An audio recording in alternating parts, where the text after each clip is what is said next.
நம் ஆண்டவர் இயேசு கிறிஸ்துவின் நாமத்தினால் மகிழ்ச்சியும் சமாதானமும் நம் அனைவரோடும் இருப்பதாக. சபை உரையாளர் 2:21-26 முடிய.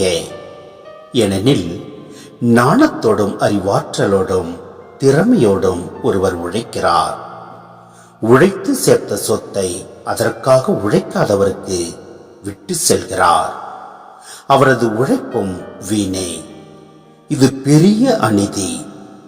உலகில் அவர் செய்த எல்லா முயற்சிக்காகவும் வகுத்த செயல் திட்டங்களுக்காகவும் அவருக்கு கிடைக்கும் பயன் என்ன? வாழ்நாளெல்லாம் அவருக்கு துன்பம், வேலையில் தொந்தரவு, இரவிலும் அவரது மனதிற்கு அமைதி இல்லை. எல்லாம் வீணே.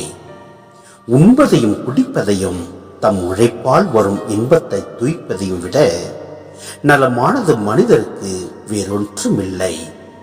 இந்த வாய்ப்பும் கடவுள் தந்ததே என கண்டேன்.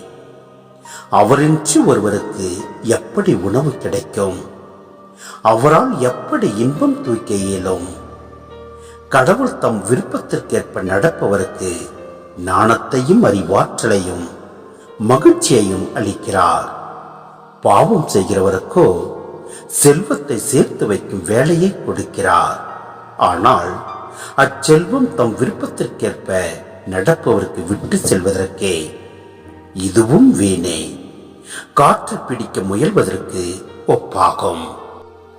சிந்தனை: மனிதன் ஏன் வாழ வேண்டும் என்பதன் ஆராய்ச்சியை இங்கு நாம் பார்க்கிறோம்.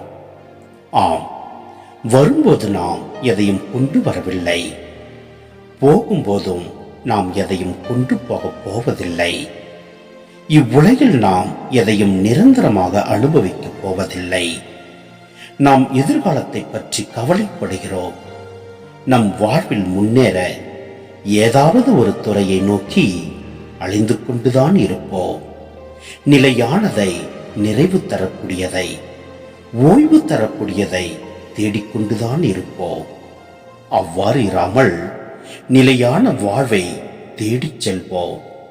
அது ஆண்டவரிடமே உள்ளது. நம் ஆண்டவரிடம் அடைக்கலம் புகுகின்ற போது எல்லாம் அல்ல இறைவன் நம்மை நிறைவாய் ஆசீர்வதிப்பார். ஆமென்.